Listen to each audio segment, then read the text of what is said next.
Lumabas na nga ang spoilers para sa paparating na chapter 1063 at may title nga daw itong paparating na chapter na may only family. Bali reference nga itong title na to sa mag-amang Bonnie at Kuma. So ang unang ngang nilalaman nitong spoilers ay yung patungkol sa continuation ng cover story in last chapter, which is yung nakita nating nagyayelong Chocolate Town. Ipinakita nga daw sa paparating na chapter na kasama nga daw sa nagyayelo itong si Cracker. Umiiyak nga daw itong si Broly dahil bukod nga sa nag-aalala siya kay Cracker, may dumukot nga rin daw kay Pudding. So marami na nga tayo na ine-expect na ang may kagagawan na itong pagyayelo sa Chocolate Town itong si Kuzan. Since siya nga lang ang logical na may capabilities na gumawa ng isang massive na pagyayelo. Kaya naman ang tanong nga ngayon kung totoong mabait nga itong si Kuzan, bakit nga tinutulungan itong si Blackbeard? Bali sa tingin ko nga dahil yan sa tiwala.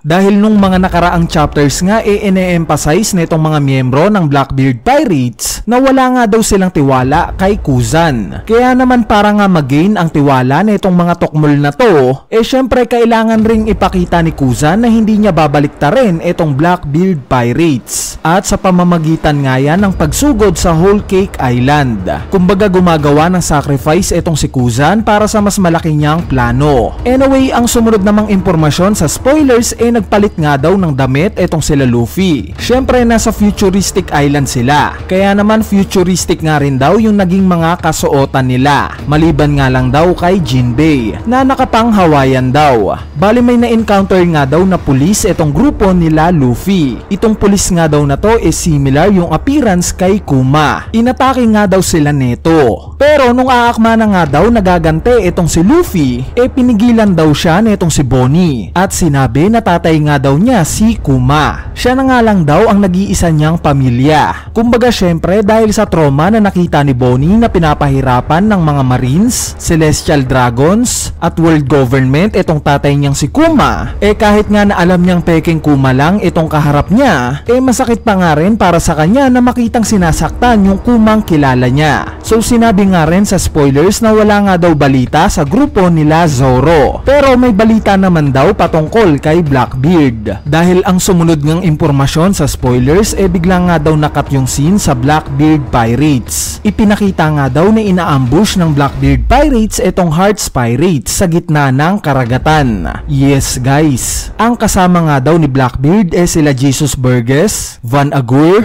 Dokyu at yung kabayo niya na si Stronger. Bali may note nga na lahat daw ng kasama ni Blackbeard nagtataglay daw ng Devil Fruit powers. Itong si Burgess nga daw merong Riki no Mi, kung saan nabibigyan daw neto ng supernatural strength si Burgess. Itong si Van Agur naman daw nagtataglay ng Wapu no Mi, kung saan nakakaya na nga daw niyang mag-teleport at kaya rin daw niyang i-teleport ang mga kasamahan niya. Itong si Dokyu naman daw nagtataglay ng Shiko no Mi, kung saan kaya nga daw ni Dokyu na makapag-infect ng kahit anong sakit. At lastly itong kabayo nga rin daw ni Dokyu nagtataglay rin daw ng Devil Fruit. At ito nga isang mythical Zoan Pegasus. So nagme-make sense ba yung Devil Fruit ng bawat isa sa kanila? Sa tagal nga ng paghihintay nating ma-reveal kung ano yung Devil Fruit powers na itong mga natitirang miyembro ng Blackbeard Pirates, sa tingin ko naman na akma sa kanila yung mga Devil Fruits nila. Itong Devil Fruit nga ni Burgess bagay na bagay sa kanya. Itong Devil Fruit naman ni Dokyu na Siksik Fruit,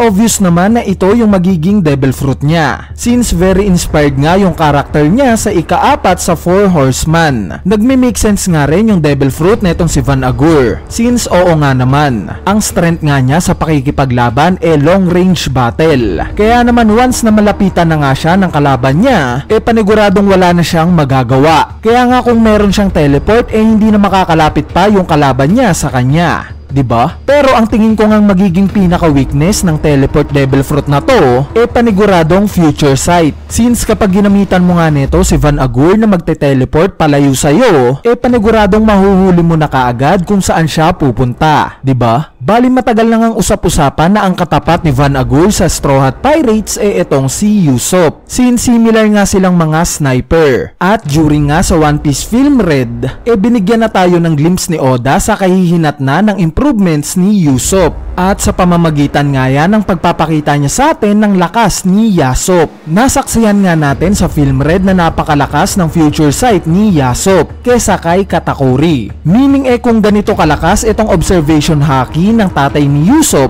malamang na ganito rin kataas ang potensyal ng observation haki ni Usopp, 'di ba? Kaya naman malaki nga ang posibilidad na maa-awake ni Usopp yung advanced observation haki niya sa mga future chapters. Anyway, pagtapos nga daw ma-ambush ng Blackbeard Pirates itong barko nila Trafalgar Law, nagawa nga daw makatakas ni Law sa kalapit na isla. Pero mabilis nga daw siyang nasundan nitong si Van Agur gamit yung teleport niya. Kung saan ang una nga daw niyang teleport itong si Burgess. At pagkababa pa nga lang daw nitong si Burgess, bumuhat nga daw kaagad ito ng isang bundok na siya namang ibinato nga daw niya kaagad kay Trafalgar Law. Sa kabilang banda naman dumating na nga rin daw sa isla na to sila Dokyu at Blackbeard. Yung kabayo nga daw ni Dokyu may pakpak na similar sa design ng Pegasus. Bali umatake nga daw kaagad itong si Dokyu kay Trafalgar Law. Pero mabilis nga daw yung na-counter kaagad ni Law gamit yung haki niya. Which is in-emphasize nga daw ni Law na natutunan niya nga daw yon sa naging laban niya kila Big Mom at Kaido. Si Blackbeard naman daw biglang sumulpot sa harapan nitong si Law. At iniisip na pala niya simula pa lang kung sino nga daw sa tatlong captain na tumalo kila Kaido at Big Mom ang makakasalubong niya. Meaning plano na pala talaga ni Blackbeard na salubungin itong mga galing sa Wano. So I wonder kung kanino kaya ito nabalitaan ni Blackbeard. Bali nabanggit nga rin daw ni Blackbeard na malamang nga daw hawak ni Law ang kopya ng Road Poneglyph ni Kaido. Itong si Trafalgar Law naman ipinakita daw na naiintindihan niya ang sitwasyon niya ngayon